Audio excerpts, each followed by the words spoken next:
हरिओम। मेरा नाम संजय कुमार साहू है।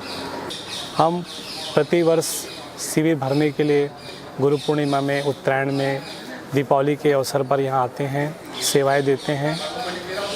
और बाल संस्कार ही एक ऐसा सुंदर सा नाम है कि इसको लेने मात्र से मन में एक संस्कार का भाव उत्पन्न होता है। जैसे कि हम देखते हैं कि आज के वर्तमान समय में छोटे छोटे बच्चों में संस्कार की कमी दिखती है, और उस कमी को दूर करने के लिए सबसे महत्वपूर्ण साधन है बाल संस्कार।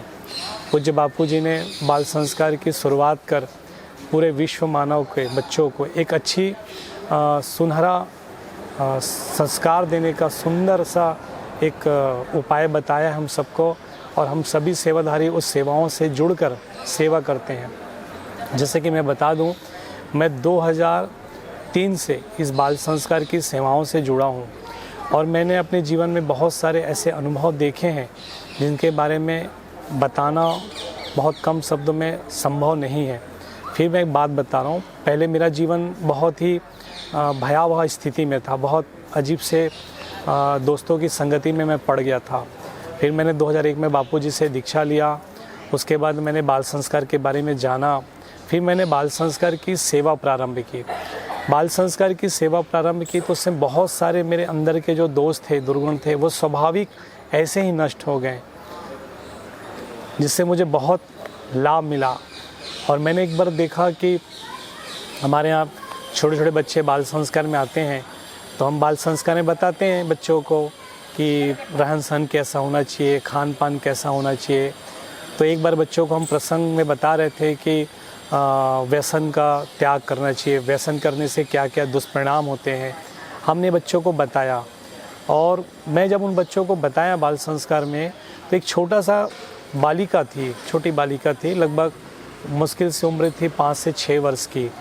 वो बालिका अपने घर में गई, नवरात्र का समय था, घर में गई, घर में अपने पिताजी को बोले कि पिताजी, हमारे बाल संस्कार में ये चीज़ सिखाते हैं। बाल संस्कार में व्यसन के बारे में बताया गया है कि व्यसन करने से ऐसे ऐसे दुष्परिणाम होते हैं।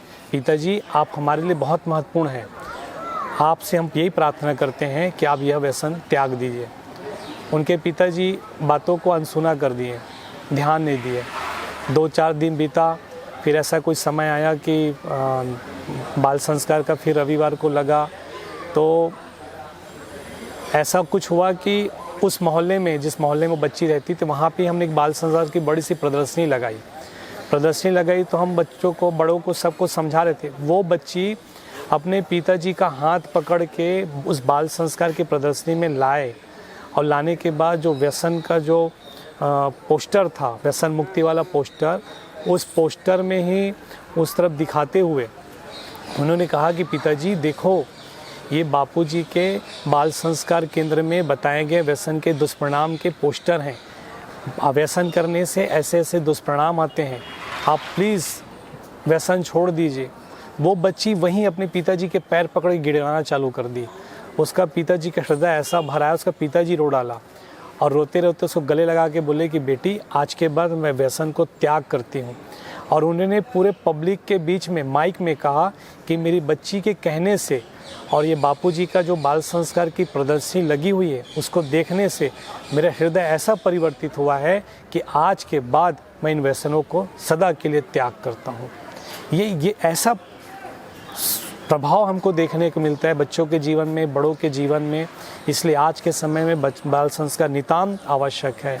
मैं तो सभी भाइयों से, बहनों से यही निवेदन करूँगा कि आप सभी अपने अपने घर में बाल संस्कार ज़रूर चालू करें।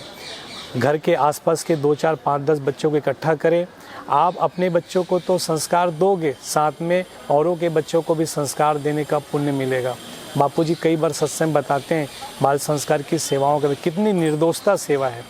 बापूजी कहते हैं कि बाल संस्कार की सेवा से आप में निर्दोषता आ जाएगी। तो स्वाभाविक हमारे हृदय इतना निर्दोष हो जाता है, और निर्दोष हृदय में ही ईश्वर का, गुरु का ज्ञान प्रकट होता है। ऐसा मेरा एक व्यक्तिगत मानना भी है, और मेरे जीवन में मैं देख भी रहा हूँ। मैं यही प्रार्थना करूँगा कि हम सभी साधक भाई बहनें गुरु की सेवाओं से जुड़े, बाल संस्कार की सेवाओं से जुड़े, हम बाल संस्कार चलाएं। मुझे याद आ रहा है कि हमारे राजनांदगांव शहर में एक बार काफ़ी तादाद में गायों की मांस कटी हुई गायों का मांस काट के तस्करी किया जाता था। तो एक बार हमारे बाल संस्कार के बच्चों ने इस भयावह स्थिति को देखकर उनका हृदय बहुत द्रवीभूत हुआ और पूरे राजनांदगांव शहर में बाल संस्कार के बच्चों ने जो रैली निकाली, वो पत्रकारों के द्वारा कहा गया, पेपरों में न्यूज़ में आया गया कि आज तक की सबसे बड़ी रैली थी राजनांदगांव में बच्चों के द्वारा, जो पशु वध जो होता है उसको दूर करने के लिए, उसको उस पर कानून बनाने के लिए।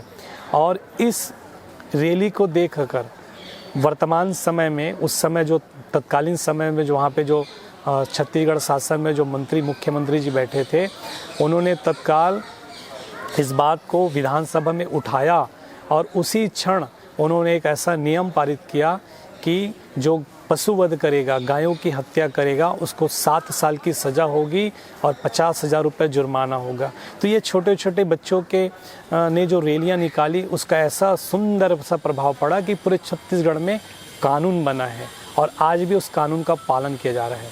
तो बापूजी के मार्गदर्शन में, बापूजी के दिशा निर्देश पर जो बाल संस्कार की सेवा कर रहे हैं, बच्चों को उन्नत कर रहे हैं, बच्चों में एक अच्छे संस्कार डाल रहे हैं, बच्चों को मजबूत बना रहे हैं राष्ट्र के निर्माण के लिए, तो स्वाभाविक है भारत तो विश्व गुरु बनेगा, बनेगा और बनेगा।